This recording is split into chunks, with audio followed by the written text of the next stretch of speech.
नमस्कार। Bits news 24/7 में आप सभी को सुस्वागतम, खुशामदी। जी हाँ, कश्मीर मामले पर संयुक्त राष्ट्रों में 8 घंटे लगातार भाषण को देकर दुनिया की नज़र में एक पहचान बनाने वाला भारतीय कूटनीतिज्ञ, राजनीतिज्ञ तथा एक ऐसा आदमी जिन्होंने 1957 से 1962 तक भारत का रक्षा मंत्री रहे, B.K. कृष्ण मेनन का जन्म 3 मई यानी कि आज के दिन 1896 में कालीकट मद्रास के एक नायर परिवार में हुआ था। इनका पूरा नाम कृष्ण मेनन था। उनके पिता का नाम कोमाथु कृष्ण था, जो एक वकील थे। मेनन की प्रारंभिक शिक्षा थलासेरी में हुई। इसके बाद उन्होंने चेन्नई का प्रेसिडेंसी कॉलेज से BA की उपाधि प्राप्त की। वो मद्रास लॉ कॉलेज में अध्ययन के दौरान ब्रह्म समाज में शामिल भी हो गया था और सक्रिय रूप से एनी बेसेंट तथा होम रूल आंदोलन का साथ जुड़े रहे। मेनन ने 1929 से 1947 तक इंग्लैंड में एक पत्रकार और इंडिया लीग का सचिव का रूप में कार्य किया। इसके साथ ही उनका संपर्क जवाहरलाल नेहरू से हो गया था। 1932 में उन्होंने लेबर सांसद एलन विल्किसन के नेतृत्व में एक तत्व खोज प्रतिनिधिमंडल को भारत की यात्रा के लिए प्रेरित किया था। मेनन इसके सचिव थे और उन्होंने भारत में परिस्थितियां शीर्षक वाली इसकी रिपोर्ट का संपादन भी किया था। देश की आज़ादी के बाद प्रधानमंत्री नेहरू ने उन्हें लंदन में भारत का हाई कमिश्नर बना दिया था। इस पद पर वो सन 1947 से 1952 तक रहा। इसी दौरान उन्होंने संयुक्त राष्ट्र संघ के लिए भारतीय प्रतिनिधिमंडल का नेतृत्व किया। वहां उन्होंने अमेरिका का तीव्र आलोचना करते हुए गुट निरपेक्षता की नीति अपनाई। वो उस प्रतिनिधिमंडल का भी हिस्सा रहे जो संयुक्त राष्ट्र संघ की सुरक्षा परिषद में जम्मू और कश्मीर मामले पर भारतीय पक्ष को लगातार रख रहा था। 23 जनवरी 1957 के उन्होंने कश्मीर पर भारत का रुख का बचाव करते हुए 8 घंटे तक भाषण दिया था। कृष्ण मेनन द्वारा दिया गया यह भाषण संयुक्त राष्ट्र सुरक्षा परिषद में दिया गया आज तक के सबसे लंबा भाषण है।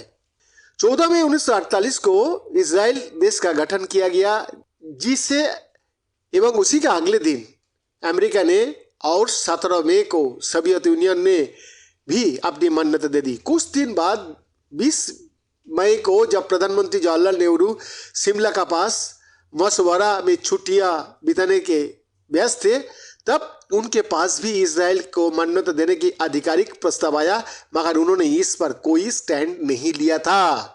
फिर कुछ महीने बाद 29 जनवरी 1939 में यूनाइटेड किंगडम ने भी इजराइल को अपनी मान्यता दे दी। अब भारत सरकार पर दबाव था कि वो भी अपनी स्वीकार्यता जल्दी दे दे।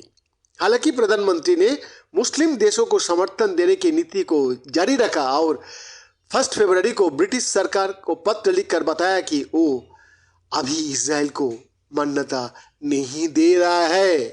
प्रधानमंत्री नेहरू की ये कोई विदेश नीति नहीं बल्कि भारत के मुसलमानों के साधने की एक कोशिश थी। इसका खुलासा सरदार पटेल ने 28 मार्च 1950 को नेहरू को ही लिखे एक पत्र में किया था।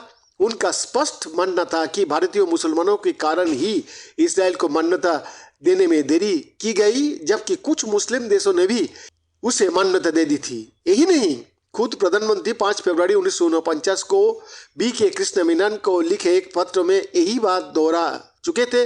उन्होंने मेनन को बताया कि अगर इजराइल को मान्यता दी गई तो मुसलमान का बीच इसका गलत संदेश जाएगा। मेनन ने कम्युनिस्ट प्रेम और अखरपन से ब्रिटिश इतने नाराज थे कि जब वो ब्रिटेन में भारत का उपायुक्त थे, तब उन्होंने सारे कूटनीतिक नियमों को दरकिनार करते हुए न सिर्फ उनके फोन टेप किए बल्कि चोरी छिपे उनके पत्र भी पढ़े। चीन के प्रति उनकी उदारता के कारण भी भारत चीन से युद्ध हार गया था। बताया जाता है कि मेनन का मानना था कि चीन साम्राज्यवादी नहीं है, ना ही उसकी कोई सीमा विस्तार की इच्छा है। उस समय जब वो रक्षा मंत्री थे, तब जनरल एस थेमाइया ने उनसे कहा था कि पाकिस्तान के बजाय चीन का बॉर्डर पर सैनिकों की संख्या ज़्यादा रखी जाए, लेकिन मेनन ने नहीं मानी और तर्क दिया कि चीन से हमें कोई खतरा नहीं। 1959 से लेकर 1961 के बीच चीन ने भारत पर आक्रामक रुख अपनाना शुरू कर दिया था। एक के बाद एक मौके पर भारतीय रक्षा नीति हल्की पड़ रही थी।